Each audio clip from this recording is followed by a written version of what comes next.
Samnan, Samam, same. Tara, Tarika, store. Jahia, Dohita, daughter. Mana, Mana, Mana, mind. And just to be clear, the first one is the Odean language, just to clarify for this video.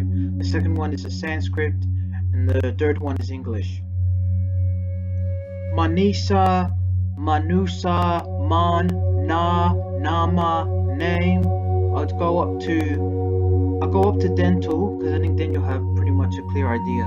Ankira, and Kusa, anchor, Ba, Barata, brother, Dura, Dora, door, Ga, cow, Batra, Varana, bore, Apara, Apira, upon, Bapa, Bapia, Papa, Ma, Mata, mother, Bada, Bruhat, big, Sana, Saruna, small, Kati, Kurta, cut, Danta, dental. So you pretty much get the idea there. As well, because both the Odean language, Sanskrit, and English all come from, like, English itself is a West Germanic language, and the West Germanic language itself comes from Proto-Indo-European language, which evolved in the Pontic-Caspian steppe within the Yamnaya culture. So here we go. Let's just see if it's this may just tell us what I've already talked about in the Ode video, but I'll just read this right here. Two important figures in the Mitanni Egyptian equation, or the Mitanni king Tushratta, and the new kingdom of Egypt's pharaoh Akhenaten. The Sun King Akhenaten of Egypt, who ruled between 1352 to 1336 BC, was a son-in-law of Tushratta. I never knew that. The Mitanni king. Wow, so the Akhenaten has got some Vedic connections going on. The name Tushratta has been recorded in the Hittite cuneiform script. So the Hittite cuneiform script has recorded the name Tushratta. I never knew this. Well, learning something new every day. Some have suggested that the Sanskrit origin of Tushratta is Dasaratta. A few others that it is Tivsaratta, having splendid chariots, a name which is attested in the Rig Veda. Wow. And I think the rest just pretty much talks about what I did in the last video.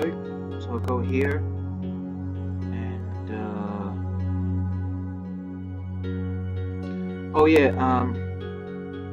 notice the other Sanskrit names such as Ugarati. So here's the new kingdom of Egypt. Should be where the new kingdom of Egypt is. Ugarit is, let's see, where's Ugarit? Right here in the northern Levant, right up north of Canaan. Ugarit will probably have the same linguistic root as yoga,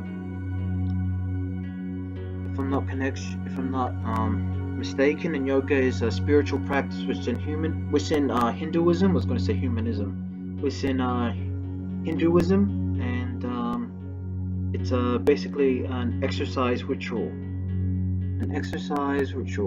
Okay, and here is an article trying to debunk the Vedic gods in Mitanni, or the Vedic culture in Mitanni. And I think he makes some fair points, so I'm gonna read this article and let you guys decide for yourselves what you think.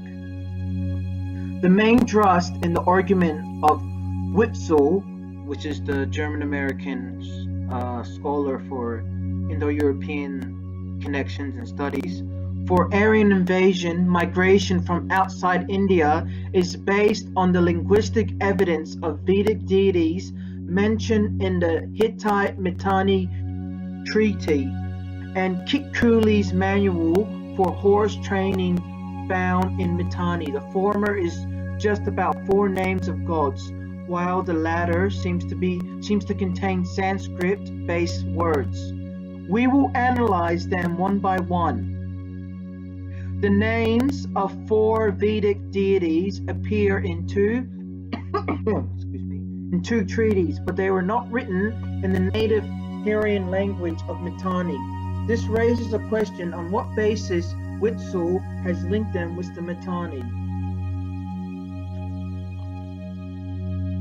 The Mitanni were not written in the names were not written in Mitanni or Hurrian language, nor were they mentioned as Mitanni gods. In his paper on autochthonous, I'll just say it like that, autochthonous Aryans, Witsul gives a scenario of who could have taken forward the Indo-Aryan culture. Tribes that were influenced and or pushed forward in front of them, such as the Mitanni and Kassites in Mesopotamia and the Hyksos in Egypt, or simply neighboring local tribes that early on adopted Indo-Aryan material culture. What is the evidence he is giving to prove that Mitanni tribes were the carriers of Indo-Aryan culture? The material evidence of an archaeological finding of a chariot with spoken wheel and horses that he is frequently talking about is yet to be discovered in those regions. On the linguistic side, he is relying on the names of 4 Vedic gods in the treaties as a superstrate of Indo-Aryan Sanskrit language. If these 4 names can be considered as proof of Indo-Aryan or pre-Vedic superstrate in Mitanni, let me ask what he has got to say for the following words in the Mitanni language. For father, the Mitanni word is ate. It is similar to atfan in Tamil. It is adi for that in Mitanni. It is adu in Tamil, almost similar. For not, Mitanni word is Allah, like in Man Yuk Allah, which means they are not. Words Allah and Ila are in Kannada, like Canada, and Tamil to denote not. I spotted 3 Dravidian words above in Mitanni vocabulary. Can I claim that this is proof of Dravidian superstrate in Mitanni? If someone comes up with a claim that this is proof of Dravidian origin outside India and from Europe, or technically not Europe, but the Pontic Caspian steppe, for the Indo-European, but the Dravidians didn't come from Europe at all, or the Pontic. They were indigenous to the subcontinent region. I will give them a list of words of Dravidian origin from Africa, Polynesia, Melanesia, and South Africa. What justification is there for those words to have gone over there all the way from Northern Europe? More plausible explanation can be that India was the incubator for ancient culture and languages as well, from which dispersion had taken place all around. Witsul's often repeated pet idea of Occam's razor applies here.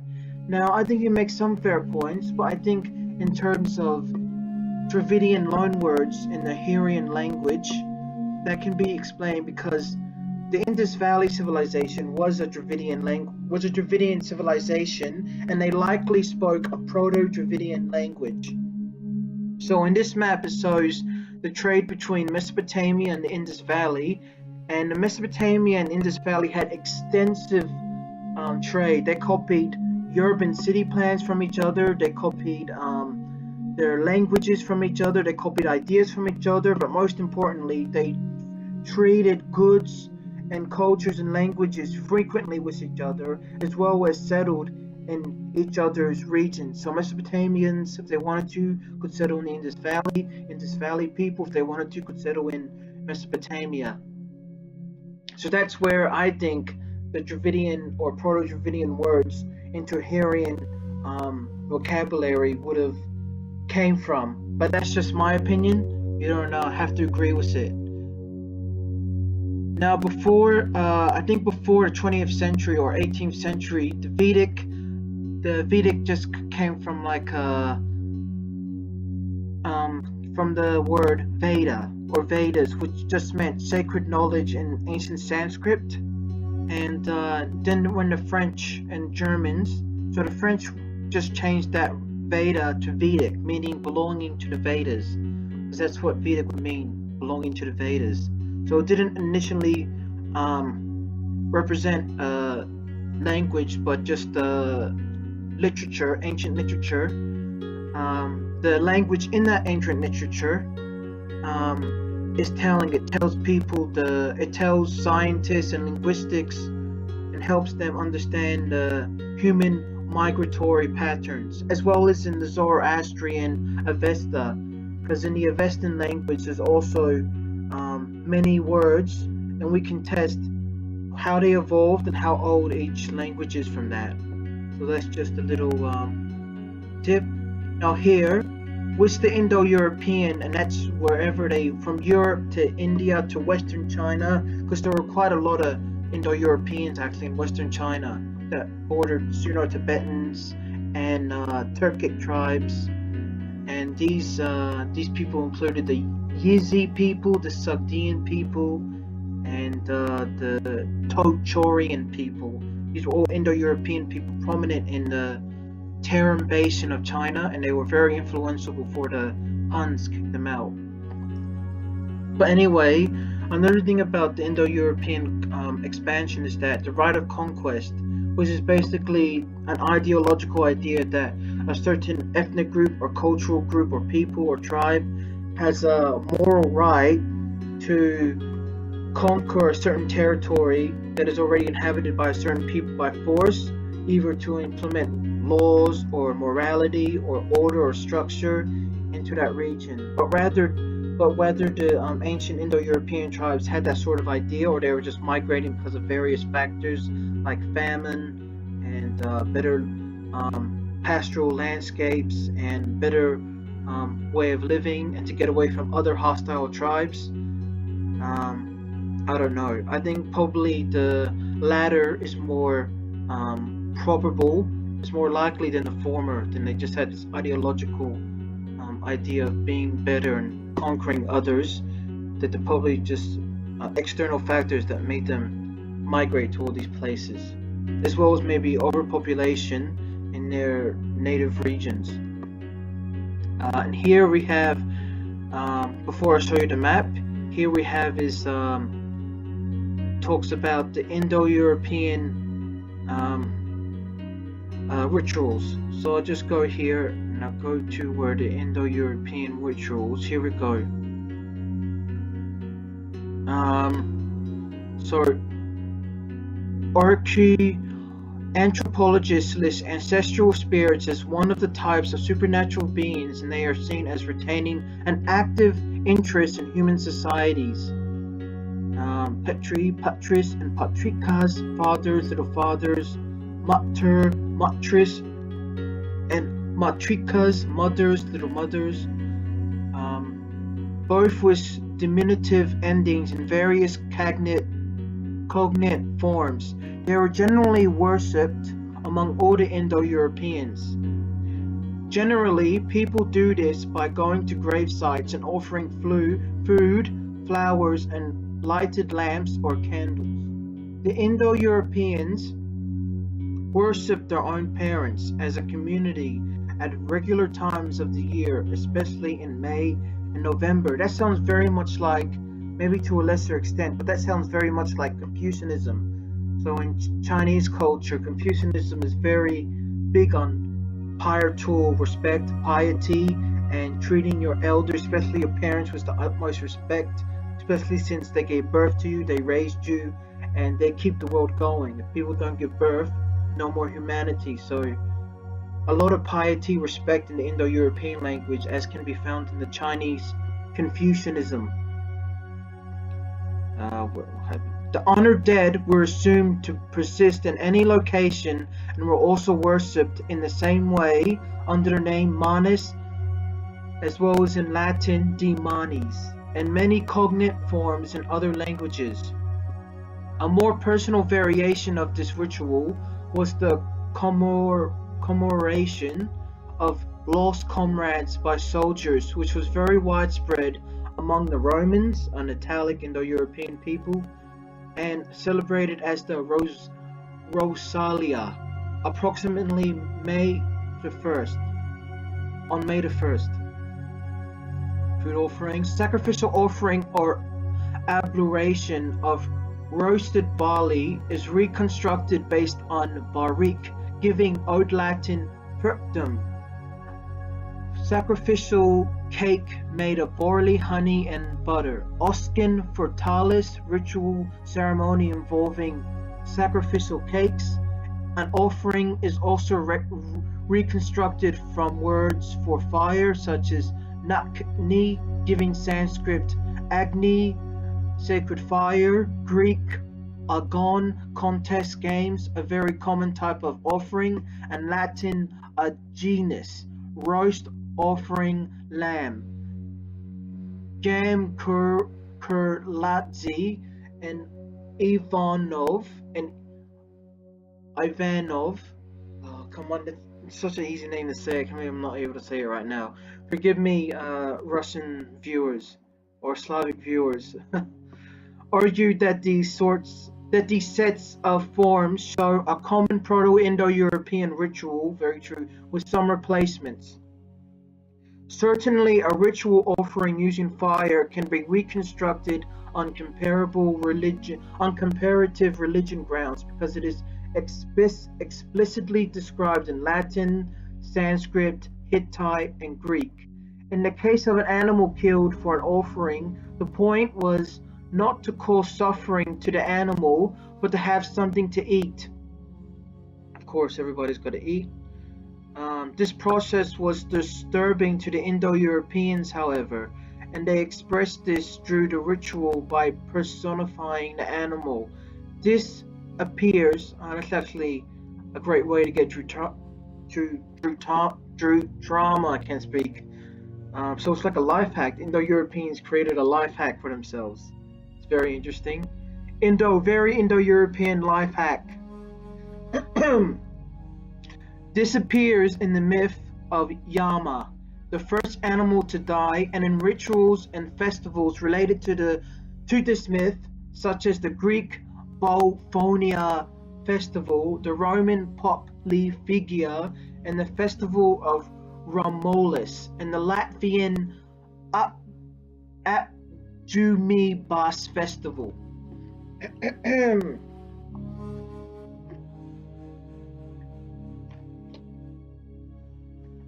Adabs is a feast or ritual food offered to a deity as a sacred act to worship the gods and goddesses to do something. Worshippers often celebrate with a communal fest, but adabs has the distinctive feature that a special seat is provided for the gods and goddesses at the feast.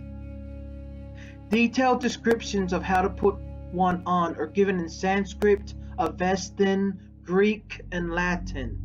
This is a very archaic type of festival.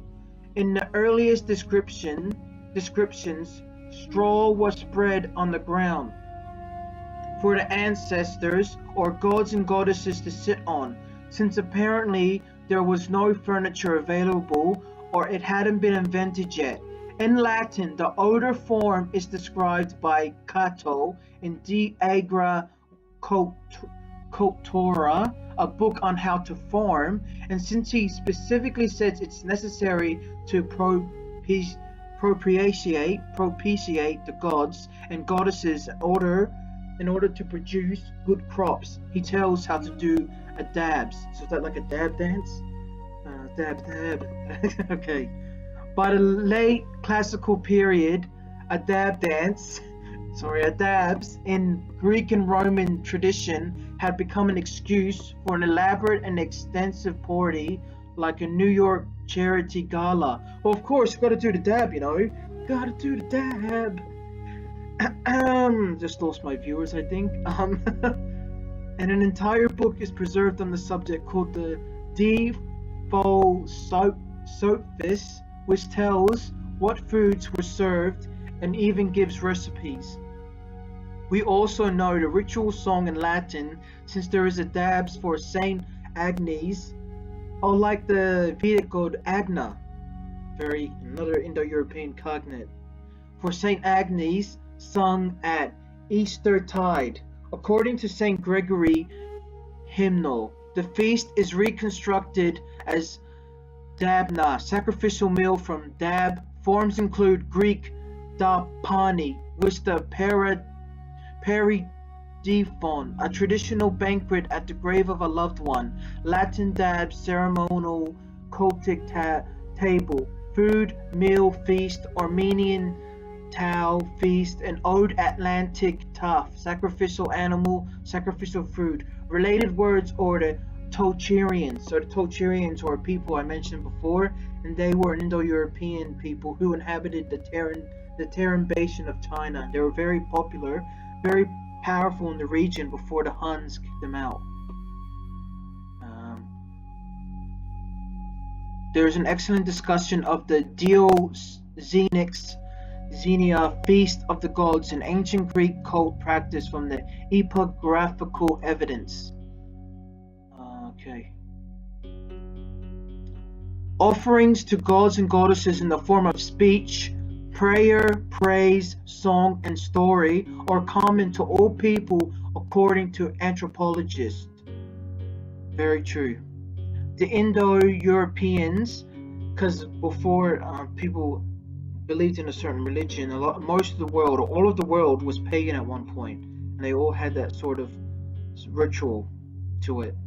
The Indo-Europeans had several words for speech offerings, which can be reconstructed to Proto-Indo-European, including verbs that mean invoke, pray, sing, and words formed from them by a regular process. To invoke, invocation. The Indo-Europeans invoked gods and goddesses using the words call, invoke, which forms in 9 language groups, 89 E1 EC. Pokorni, to provoke someone is to call them in, and this was done at the beginning of any religious festival, where it was hoped that the deities would participate or at least listen. There is a regular construction of an agent noun from this verb using a tor suffix, the one who does X, which produces words for invoker in 4 language groups and makes up one of the standard words for priests and priestesses among the Indo-Europeans. Example, here we go. Examples would be Godhi in Old Norse, Sanskrit Hotra, and Avestan Zotra. There are many words of similar structure. Now I'm just going to read this. I'll just read. I think I'll just read this paragraph because my voice is going. Then I'll end this video, and after this video, I'll record the video of the map that I'm going to show you after this. This is related, which is related to this. Vocative is the grammatical term for a noun case used in addressing persons or beings not present, and it is reconstructed to the Proto-Indo-European noun case system. For example, the Greek vocative form dio is usually translated into English with the particle o, as in O goddess. Whenever the vocative is used, it indicates that the person has personified the object of address, as opposed to merely referring to an abstract concept. To clarify with an example, many Americans or many Native Americans refer to Mother Earth as if she were a powerful being, especially after a hurricane, but they do not normally address her directly as "Oh Mother Earth," which would indicate that they were worshiping her. This distinction is important because it shows whether a certain deity was actually worshipped or if she is just a poetic metaphor or a figment of the imagination of the many authors who have tried to reconstruct Proto-Indo-European religion in such a way as to support their own agendas.